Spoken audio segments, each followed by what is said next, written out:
आइए गाजीपुर की तस्वीर भी आपको दिखाते हैं। हमारे संवाददाता अरविंद सिंह इस वक्त हमारे साथ मौजूद है। अरविंद, क्या कुछ तस्वीरों के जरिए क्या अपडेट?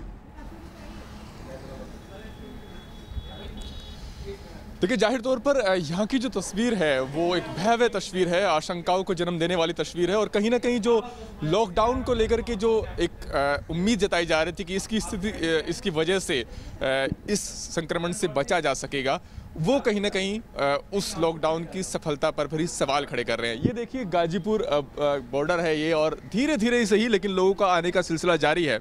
और जो हमें पता चला है उसके मुताबिक कल से जो शुरू हुआ है प्लान यहाँ से, वो तकरीबन 1 लाख की तादाद में लोग अब तक जा चुके होंगे।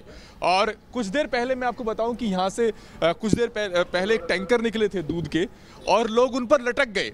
यानी ये पता नहीं था कि टैंकर कहाँ जा रहे हैं, किस जगह जा रहे हैं, लेकिन लोग उन पर लटक गए क्योंकि यहाँ से कुछ दूरी पर ही गाजीपुर सब्जी मंडी है। तो जो टैंकर हैं वो सब्जी दूध के जो टैंकर हैं वो यहाँ पर आते हैं, और लोग उन पर किसी न किसी तरीके से लटक करके जाने की कोशिश में लगे कि कहीं ना कहीं वो पहुँचा देंगे। उसके बाद टैंकर वाले ने उनको उतारा, कहा कि मैं इस जगह नहीं दूसरी जगह जा रहा हूँ। और यहाँ से जो लोग जा रहे हैं वो सिर्फ यूपी नहीं, बिहार के दूर के जो इलाके हैं वहाँ तक जा रहे हैं। तो आप समझ सकते हैं कि एक कहीं ना कहीं डर है, और डर इन लोगों के मन में ये कि शायद ये अपने गाँव जाना चाहते हैं। लेकिन एक बड़ा डर इसके साथ ये भी पैदा हो गया है कि ईश्वर न करे अगर इनमें से कोई कोरोना अफेक्टेड इंसान होगा, तो अगर वो अपने गांव कस्बे में जाएगा तो फिर वहां पर जो महामारी फैलेगी, पीछे की तस्वीरें यहाँ पर दिखाएं, क्योंकि जाहिर सी बात है इस वक्त में जिम्मेदारी उन तमाम मकान मालिकों की भी बन जाती है जिन्होंने अपना घर दे रखा है रहने के लिए। वो इनसे पैसा ना वसूले, वो इनको अगर हो सके तो कोई ज़रूरत का सामान भी पहुंचाए, क्योंकि सरकार तो अपनी तरफ से कह रही है कि हम ज़रूरत देंगे, लेकिन वो मैसेज यहाँ तक नहीं पहुँच पा रहा आगे तक।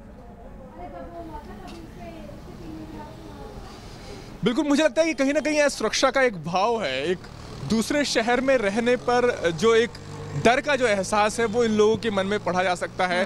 और कहीं ना कहीं इनमें से बहुत सारे ऐसे लोग हैं जो कि रोज़मर्रा की ज़िंदगी में मजदूरी करके अपना पेट पालते हैं। तो ऐसे में जब उनके लिए मजदूरी का साधन ही खत्म हो गया, तो ऐसे में उनका इस शहर से वास्ता ही खत्म हो गया, और वो अपनी जड़ों की ओर, अपने गाँव की ओर लौटना चाहते हैं।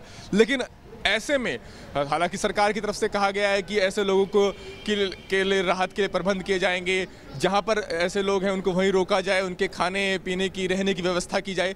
लेकिन इतनी बड़ी तादाद में जब लोग एक साथ प्लान कर रहे हो, तो उस वक्त क्या मशीनरी रहे, क्या प्रबंध रहे, शायद उसके लिए ना तो सरकार हमारी तैयार है और ना ही प्रशासन स्तर पर वो इंतजाम किए जा सकते हैं, क्योंकि ये एक विपदा एक ऐसे वक्त में आई है जो बिल्कुल अप्रत्याशित है। ऐसी स्थिति का अनुभव न तो प्रशासनिक अधिकारियों को है, न सरकार को है, और ऐसी विपदा की स्थिति में कैसे इस बड़े प्लान को रोका जाए, ये अपने आप में एक बड़ा सवाल पैदा हो गया है।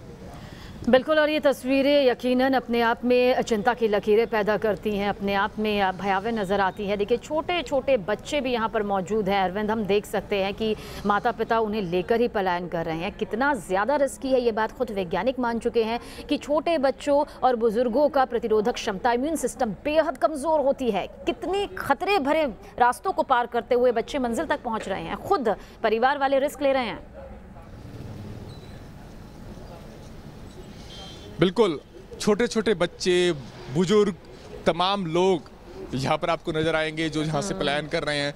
और जाहिर तौर पर बुजुर्ग हों या बच्चे हों, वो सबसे ज़्यादा कहा जा सकता है कि इस संक्रमण के शिकार होने का और ख़तरा उनका सबसे ज़्यादा रहता है। देखो, एक छोटी सी बच्ची आ रही है, और कहाँ से आ रही है, कहाँ जाना है, कुछ पता नहीं है। बहुत सारे लोग यहाँ पर ऐसे मिले जो कह रहे हैं कि वो बिहार में जाना चाहते हैं अपने गांव में, और कैसे जाएंगे, कह रहे पैदल ही निकल जाएंगे। तो ये जो स्थिति है कहीं ना कहीं बहुत दर्द पैदा करने वाली स्थिति है, और ये समझा जा सकता है कि कहना मुश्किल है इन भावों को। कि अभी कुछ देर पहले एक शख्स हमारे पास आए, उनका ये कहना था कि उनकी वाइफ की डिलीवरी होने वाली है, वो अपनी वाइफ के पास जाना चाहते हैं।